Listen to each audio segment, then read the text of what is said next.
بسم اللہ الرحمن الرحیم۔ عزیز طلباء، آج جو سبق ہم پڑھنے جا رہے ہیں اس کا عنوان حال ہے۔ حال کو ہم اردو میں حالت کہتے ہیں، تو عنوان سے ہی آپ اتنا ضرور سمجھ لیں کہ یہ کوئی ایسی چیز ہے جو حالت بیان کرنے کے لیے آیا کرتی ہے۔ تو اب ہم اس کی تعریف سب سے پہلے پڑھتے ہیں۔ حال وہ اسم منصوب ہے جو فاعل یا مفعول یا فاعل اور مفعول دونوں کی حالت بیان کرے۔ تو حال کی اس تعریف سے آپ نے یہ جان لیا کہ حال کا تعلق اسم سے ہے، اور حال کا جو اعراب ہے وہ زبر آتا ہے، اور یہ لفظ فاعل یا مفعول کی یا فاعل اور مفعول دونوں کی حالت کو بیان کرتا ہے۔ اس چیز کو اب مثال میں دیکھیں۔ پہلی مثال ہے جاء زید راکبا، زید آیا اس حال میں کہ وہ سوار تھا۔ تو جاء فعل ہے، زید اس کا فاعل ہے، اور راکبا اسم ہے جس کے اوپر نصب ہے راکبا، اور یہ زید کی حالت بیان کر رہا ہے۔ تو اس جملے میں زید فاعل واقع ہو رہا ہے اور راکبا اس کی حالت بیان کر رہا ہے کہ زید آتے وقت سوار تھا، اس کی حالت یہ تھی کہ وہ سوار تھا۔ تو اس مثال میں راکبا اسم منصوب ہے اور زید فاعل کی حالت بتا رہا ہے۔ دوسری مثال ہے ضربت زیدا مشدودا، میں نے زید کو مارا اس حال میں کہ وہ بندھا ہوا تھا۔ اس مثال میں ضربت فعل ہے اور اس کے اندر تو علامت ہے متکلم کی جو کہ فاعل ہے، اور زیدا مفعول بھی ہے۔ تو ضربت زیدا، میں نے زید کو مارا۔ اس کے بعد کا لفظ ہے مشدودا، یہ حالت نصب میں ہے، اور یہ بتا رہا ہے کہ زید جو مفعول ہے، پٹائی کے وقت زید کی حالت یہ تھی کہ وہ بندھا ہوا تھا۔ تو اس مثال میں مشدودا اسم منصوب ہے اور زیدا مفعول بھی کی حالت بتا رہا ہے۔ تیسری مثال میں لقی زید خالدا راکبین، زید خالد کے ساتھ ملا اس حال میں کہ وہ دونوں سوار تھے۔ اب اس مثال میں لقی فعل ہے، زید فاعل ہے، اور خالدا مفعول بھی ہے۔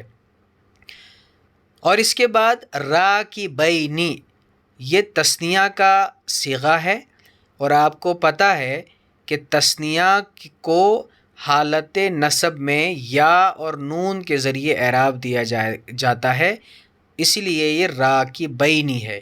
اس کا واحد ہے راکبا اور اس کا تثنیہ ہے راکبین۔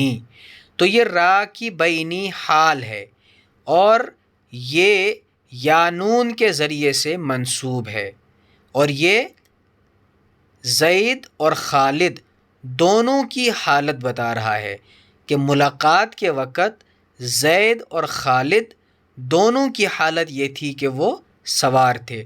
تو زید اور خالد دونوں مل کر تثنیہ ہوئے، ایک زید ہے دوسرا خالد ہے، تو یہ دو ہیں، اس لیے راکبین تثنیہ آیا ہے۔ تو یہاں پر اس جملے میں، اس مثال میں راکبین اسم منصوب ہے اور وہ زید فاعل اور خالدا مفعول بھی دونوں کی حالت بتا رہا ہے۔ تو اب ان تین مثالوں کو سامنے رکھ کر حال کی تعریف ایک بار پھر پڑھیں۔ حال وہ اسم منصوب ہے جو کبھی فاعل، کبھی مفعول اور کبھی فاعل اور مفعول دونوں کی حالت بیان کرے۔ تو حالت بیان کرنے والے اسم منصوب کو عربی گرامر میں حال کہا جاتا ہے۔ اب اس کے کچھ قاعدے ہیں جو کہ ہم اس سلائیڈ میں پڑھیں گے۔ ضروری قواعد، اس سبق سے متعلق کچھ اہم قواعد ہیں جن کا یاد رکھنا بہت ضروری ہے، اور وہ مندرجہ ذیل ہیں۔ تو یہاں پر 5 قسم کے قاعدے انہوں نے نقل کیے ہیں۔ تو پہلے ہم پھر مثالوں کو دیکھیں گے میں مثالوں میں وہ چیز آپ کو سمجھاؤں گا اور اس کو پھر یہاں پر ہم پڑھ لیں گے۔ تو مثال میں دیکھیں، جاء زید راکباً، اسی مثال کو لیجئے، تو اس میں زید اسم ہے جو کہ جاء کا فاعل ہے اور راکباً حال ہے۔ تو راکباً حال ہوا، جو لفظ حالت کو بتاتا ہے اس کو حال کہتے ہیں، اور جس لفظ کی حالت بتائی جائے، جیسے کہ اس مثال میں زیدن کی حالت بتائی جا رہی ہے، تو جس کی حالت بتائی جاتی ہے اس کو ذوالحال کہتے ہیں، اور جو لفظ حالت بتاتا ہے اس کو حال کہتے ہیں۔ ایک بات۔ دوسری بات آپ یہ دیکھ رہے ہیں کہ راکباً پہلی مثال میں، مشدوداً دوسری مثال میں، راکبینی تیسری مثال میں، یہ نکرہ کی شکل میں ہے، تو جس سے یہ ایک اصولی بات بنتی ہے کہ حال ہمیشہ نکرہ ہوتا ہے۔ اور اس کے بالمقابل میں آپ دیکھ رہے ہیں جو ذوالحال ہے، پہلی مثال میں زیدن، دوسری مثال میں زیدن، اور تیسری مثال میں زیدن اور خالدن، تو یہ ذوالحال ہیں اور ان کو آپ دیکھ رہے ہیں کہ یہ معرفہ ہیں، اس لیے اصول یہ بنتا ہے کہ حال اکثر معرفہ ہوتا ہے۔ اب ہم قواعد کو پڑھیں۔ نمبر 1، مذکورہ مثالوں میں جو اسماء منصوب ہیں ان کو حال کہتے ہیں، جیسے کہ میں نے آپ کو بولا، ایک جگہ راکباً، دوسری جگہ مشدوداً، اور تیسری مثال میں راکبینی۔ نمبر 2، جس فاعل یا مفعول بھی کی حالت بیان کی جا رہی ہے اس کو ذوالحال کہتے ہیں، جیسے کہ زیدن ہے، زیدن ہے، اور زیدن اور خالدن ہے تینوں مثالوں میں۔ تیسرا قاعدہ، ذوالحال پہلے آتا ہے اور حال بعد میں آتا ہے۔ آپ دیکھ رہے ہیں جاء زیدن راکباً میں ذوالحال زیدن پہلے ہے اور راکباً حال جو ہے وہ بعد میں آیا ہے۔ چوتھا قاعدہ ہے، حال ہمیشہ نکرہ ہوتا ہے اور ذوالحال اکثر معرفہ ہوتا ہے، یہ بھی آپ نے مثالوں میں جان لیا۔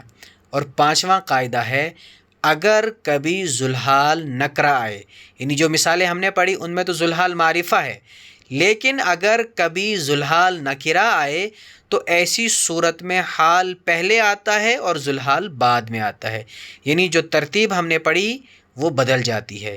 مثال اس کی کیا ہے؟ جاءنی راکباً رجل، میرے پاس ایک آدمی سوار ہو کر آیا۔ اب یہاں پر رجل ذوالحال ہے اور راکباً حال ہے، تو یہ رجل بعد میں آیا ہے اور راکباً حال پہلے آیا ہے۔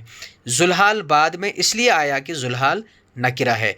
اسی طریقے سے اگر یہ رجل کی جگہ زیدن ہوتا تو اس کو ہم جاءنی زیدن راکباً کہتے، کیونکہ جو حال معرفہ ہوتا ہے وہ پہلے آتا ہے، اور اکثر جملہ ایسے ہی ہوتا ہے۔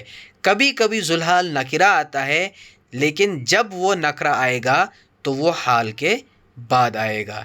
تو اس طریقے سے یہ عربی زبان کا ایک اہم قاعدہ ہے جس کو کہ حال کہتے ہیں، اور یہ اکثر استعمال ہوتا ہے عربی جملوں میں۔ اس کو آپ اچھے طریقے سے ذہن نشین کریں، اور جو بھی آپ عربی پڑھیں کتاب نثر یا نظم، اس میں جو ہے اس کو برتنے کی اور تلاش کرنے کی کوشش کریں۔ وآخر دعوانا ان الحمد للہ رب العالمین۔